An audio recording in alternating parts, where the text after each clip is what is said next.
Okay, dito naman tayo sa end of term block. Sa end of term block naman, dahil ayaw nga nating maabala o iwasan ang pagkaabala ng instructional block, ang ibang mga gawain na maaaring makaabala o makakuha pa ng oras na dapat ay nailalaan lang sa pagtuturo, dito na dinala yung ibang gawain natin bilang mga guro, nasa end of term block.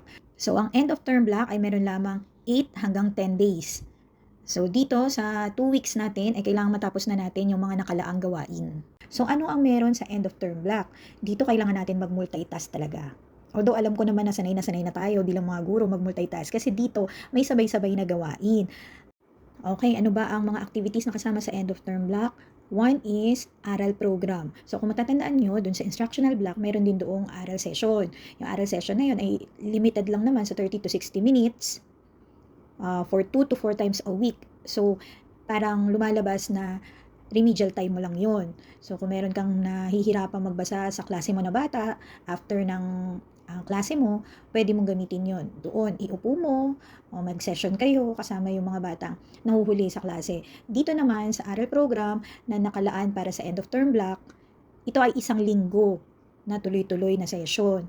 So, ang isang linggo na session na ito ay siyempre, para rin sa mga nangangailangan pa ng pag-alalay o remediation, baka nahuhuli o nahihirapan makahabol sa klase.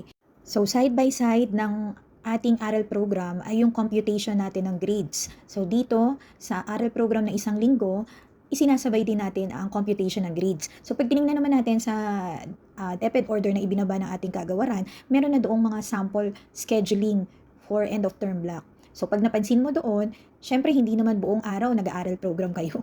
So, yung natitirang mga oras ay inilalaan ng guro para sa computation ng grade. So, sabihin na natin na meron kang 2 hours para sa aral program. So, the rest of your time, nasa paggawa na at pagkumpleto ng mga kinakailangan sa grades ng bata. So, pwede ring mag-submit yung mga batang nahuli o hindi pa nakapagkumpleto ng mga requirements sa particular na subject.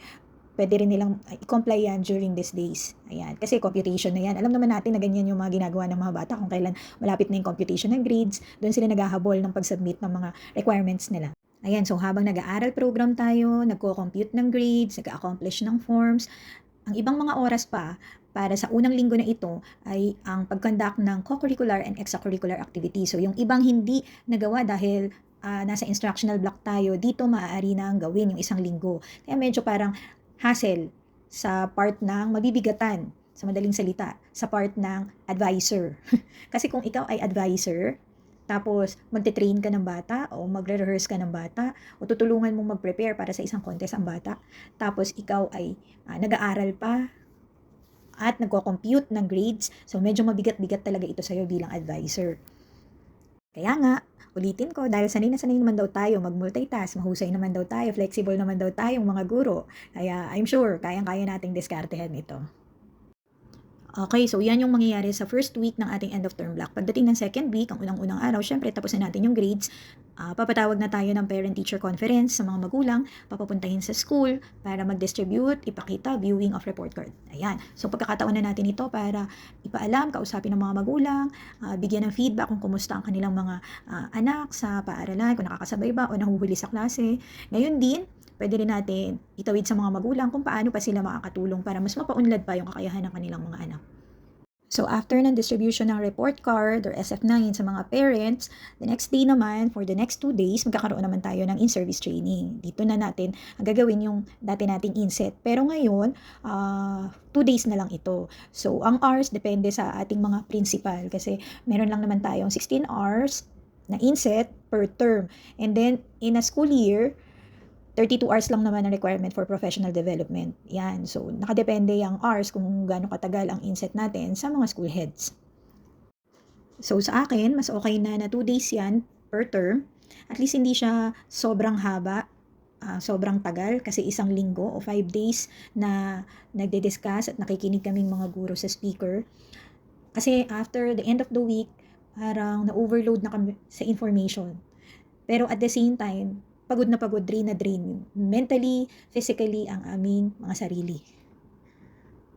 Okay, during inset natin, naka-wellness break na yung mga bata nito kasi tuloy-tuloy yan sa second week ng end of term block. Meron silang 4 na araw na wellness break. So, sila naka-wellness break simula inset natin. And then tayo naman, after ng inset, meron din tayong wellness break na 2 days. Ayan, ang wellness break ay kailangan hindi lamang ng bata, pati na rin syempre ng mga teachers. So, ang bata, yung 4-day wellness break nila, ay gagamitin para makapag-reflect daw sila sa kanilang learning experiences sa nakalipas na term. At tayo naman, mga teachers, yung 2 days natin na wellness break, para naman makapag-recharge tayo at pagpasok ng susunod na term, handa na tayo ulit sumabak, di ba, sa panibagong mga gawain. Yan ang mga gawain na dapat nating matapos sa end of term block. So, ang pag-schedule nito, paglalaan ng oras sa bawat gawain na to sa 2 weeks na meron tayo sa end of term block ay nakasalalay sa school head. Kasi magkakaiba naman tayo ng sitwasyon sa bawat paaralan natin.